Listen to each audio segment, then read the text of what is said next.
Agricultural development. तो समय के साथ बदलना बहुत ही ज्यादा जरूरी होता है और टाइम के साथ बदलने के लिए हम क्या करते हैं, अपने अंदर चेंजेस लाते हैं और उन चेंजेस को ही हम क्या कहते हैं, पॉजिटिव चेंजेस हो रहे हैं तो उसे हम कहते हैं कि हम डेवलप कर रहे हैं। तो इसी तरीके से एग्रीकल्चर में भी डेवलपमेंट की जरूरत होती है, कुछ चेंजेस की जरूरत होती है ताकि हमारी जो ग्रोइंग नीड्स हैं, जो टाइम जिस तरीके से चेंज हो रहा है, जिस तरीके से डिमांड चेंज हो रही है, उन डिमांड्स को मीट करने के लिए एग्रीकल्चर में भी डेवलपमेंट की जरूरत होती है।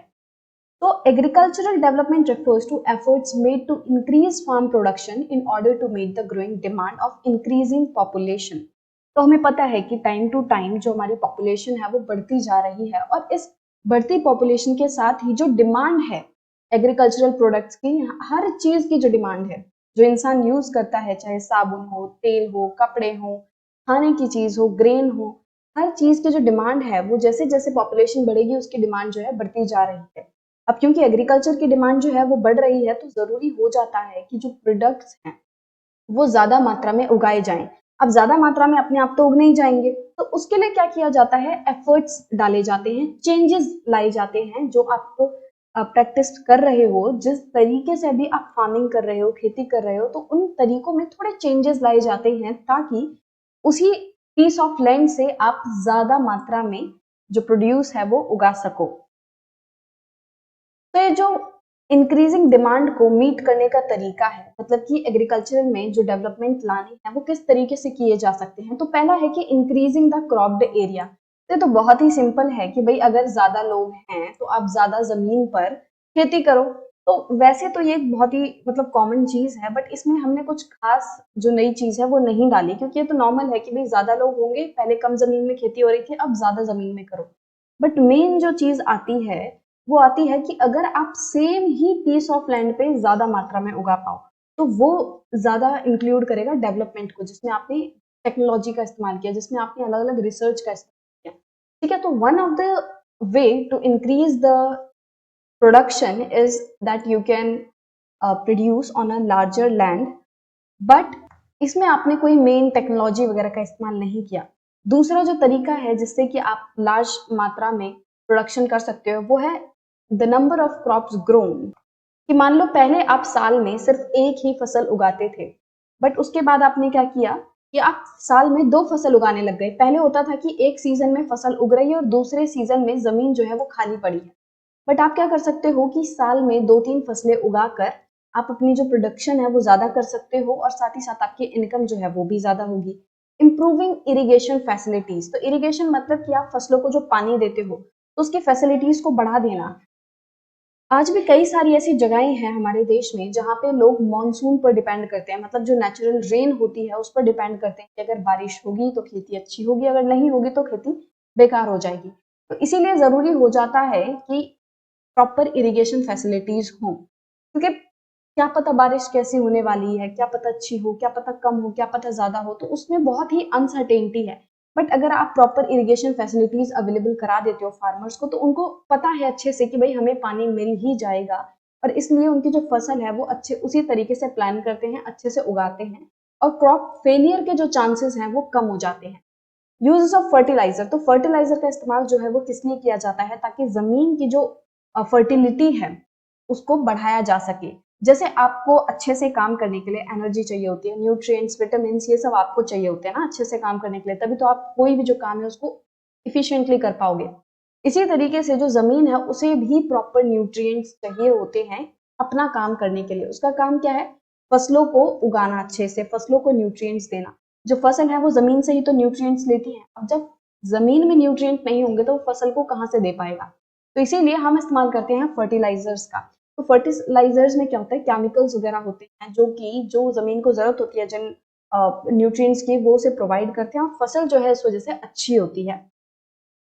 Uses of fertilisers and high yielding variety seeds.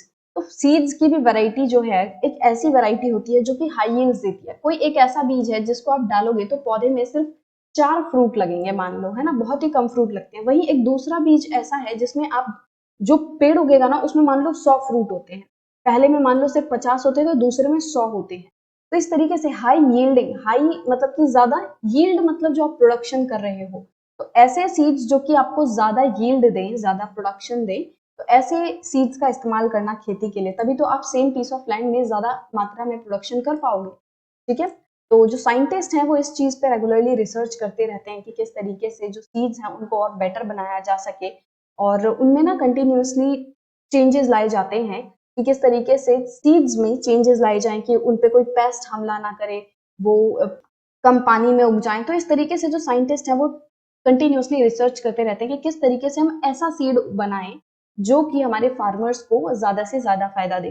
तो high yielding variety of seeds का इस्तेमाल करके हम प्रोडक्शन जो है बढ़ा सकते हैं। Mechanisation of agriculture is also another aspect of agricultural development. अब मशीनों का इस्तेमाल करते हैं तो उससे काम जो है बहुत ही ज्यादा आसान हो जाता है, हमें पता है। ठीक है, तो अगर कोई फार्मर है वो किसी पीस ऑफ लैंड में वही कन्वेंशनल जो टूल्स थे, पुराने जो टूल्स थे, ट्रेडिशनल टूल्स, उन्हीं का इस्तेमाल कर रहा है, हल का इस्तेमाल कर रहा है, तो उसको इतनी ज्यादा अच्छी जो खेती है नहीं देखने मिलेगी। वहीं कोई फार्मर है जो प्रॉपर टेक्नोलॉजी का इस्तेमाल कर रहा है, तो उसको मेहनत कम लगेगी, उसका जो फिजिकल वर्क है वो कम लगेगा, तो वो उस एनर्जी को कहीं और यूज कर सकता है, और साथ ही साथ उसका जो काम है वो बेटर होगा। देखो, एक इंसान के मुकाबले एक मशीन जो है सेम काम को बेटर कर पाती है, हमें पता है। ठीक है, तो इस चीज के लिए क्या होता है कि अगर आप एग्रीकल्चर में मैकेनाइजेशन कर दो, मतलब कि ज्यादा से ज्यादा मशीनीकरण कर दो, आप मशीनों का इस्तेमाल करो, तो उससे क्या होगा, एग्रीकल्चर जो है आसान हो जाएगा और ज्यादा प्रोडक्शन हो पाएगी।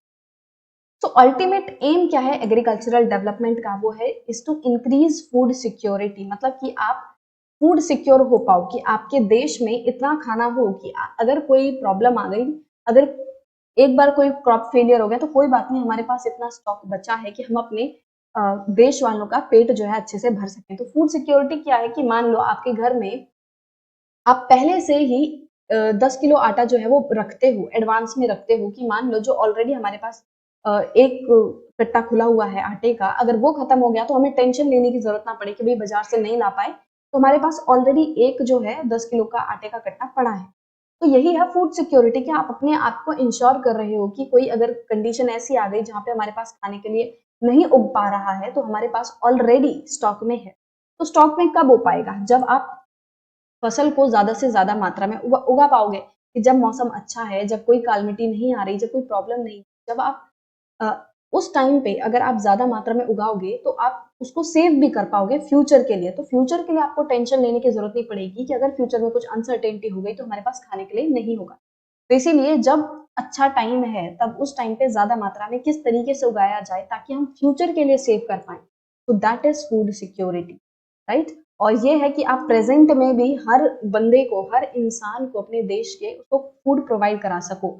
अगर ज्यादा मात्रा में फूड होगा तो उसके जो प्राइसेस हैं वो भी थोड़े कम हो पाएंगे। देखो, हमेशा ऐसा होता है कि जब क्वांटिटी कम होती है, जब सप्लाई कम होती है, तो उस चीज के प्राइसेस बढ़ जाते हैं।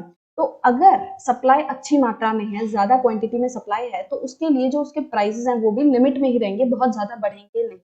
तो इसीलिए ज्यादा मात्रा में अगर खाना होगा तो गरीब से गरीब आदमी को भी खाना प्रोवाइड कराया जा सकता है मिनिमम रेट पर। तो ये जो है वो मेन एम है एग्रीकल्चरल डेवलपमेंट का।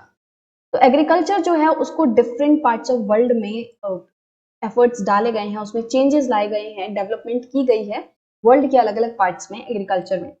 Developing countries with large populations usually practice intensive agriculture where crops are grown on small holdings mostly for subsistence।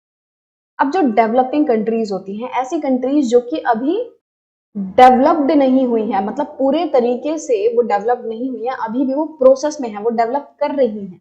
ठीक है, वो आगे बढ़ रही हैं, वो एक पर्टिकुलर पॉइंट पे नहीं पहुंची है, अभी वो इस रास्ते में है कि वो इस पॉइंट पर पहुंच जाए। ठीक है, तो इस चीज को हम कह रहे हैं डेवलपिंग, कि अभी उनमें जो इंफ्रास्ट्रक्चर वगैरह है वो बढ़ रहा है, फैसिलिटीज बढ़ रही हैं, मतलब पूरे तरीके से सब कुछ अच्छा नहीं हुआ है, बट वो उस प्रोसेस में है कि सब कुछ अच्छा हो जाए। तो डेवलपिंग कंट्रीज जो है उनमें नॉर्मली ऐसी डेवलपिंग कंट्रीज जिसमें ज्यादा पॉपुलेशन है, जैसे इंडिया, इंडिया एक डेवलपिंग कंट्री है, डेवलप्ड नहीं है।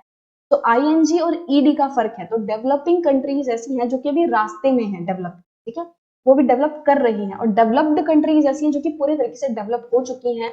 वहां पे सारे लोग लगभग ऑलमोस्ट सभी लोग जो है पढ़े लिखे हैं, वहां लगभग सभी लोगों को जॉब मिल जाती है, इंफ्रास्ट्रक्चर अच्छा है, हेल्थ फैसिलिटीज अच्छी है, एजुकेशन अच्छी है।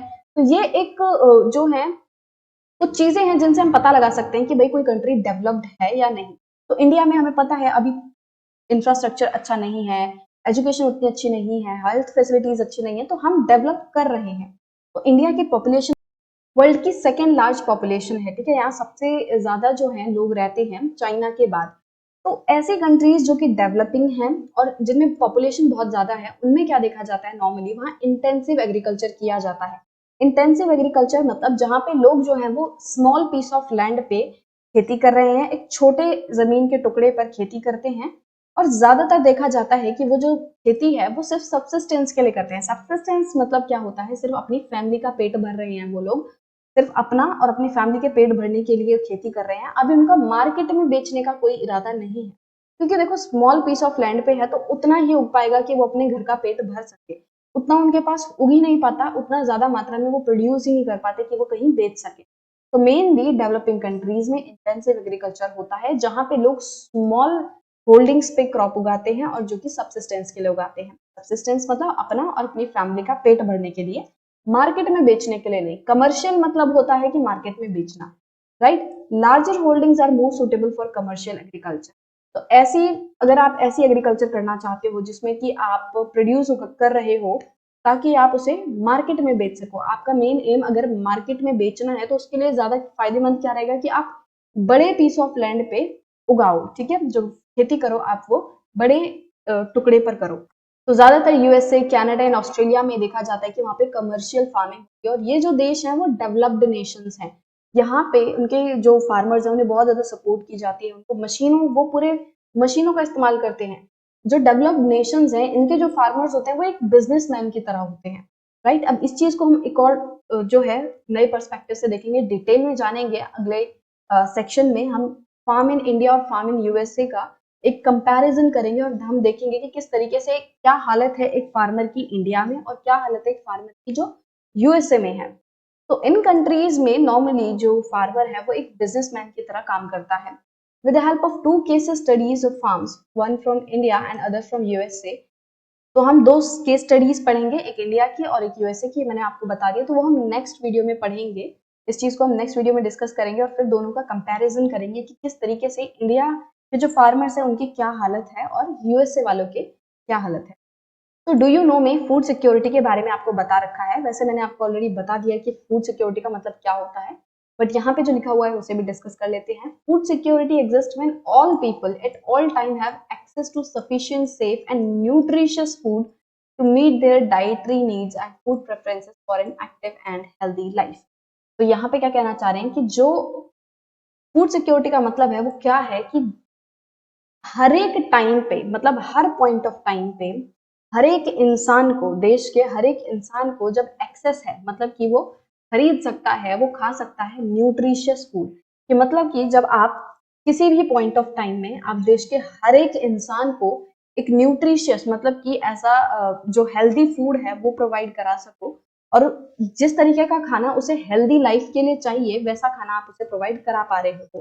तो जैसा कि मैंने आपको बताया था कि बेसिकली कि गरीब से गरीब इंसान जो है वो फूड को अफोर्ड कर सके, फूड खा सके, सही अच्छा फूड, तो वही है फूड सिक्योरिटी। तो इस वीडियो में हमने एग्रीकल्चरल डेवलपमेंट के बारे में जाना कि वो क्यों जरूरी होता है और किस तरीके से हम एग्रीकल्चरल जो डेवलपमेंट है वो कर सकते हैं, ठीक है। हाई यील्डिंग जो सीड्स हैं उनका इस्तेमाल कर सकते हैं, मशीन्स का इस्तेमाल कर सकते हैं, और प्रॉपर इरिगेशन फैसिलिटीज हों, फर्टिलाइजर्स हों, तो इन सब का इस्तेमाल करके हम एग्रीकल्चर में डेवलपमेंट कर सकते हैं। और ये जो एग्रीकल्चरल डेवलपमेंट है ना, ये कोई ऐसा प्रोसेस नहीं है कि एक बार आपने किया और खत्म। ये नेवर एंडिंग प्रोसेस है। इसमें टाइम टू टाइम जो गवर्नमेंट है वो रिसर्च करती रहती है कि किस तरीके से अब हमारे जो खेती है उसको और बेटर कराया जा सके, ठीक है। ऐसा नहीं है कि आपने एक बार रिसर्च की, एक बार हाई यील्डिंग सीड्स ला दिया और बात खत्म, नहीं। हमेशा टाइम टू टाइम जो है इनमें डेवलपमेंट की जरूरत होती है, राइट।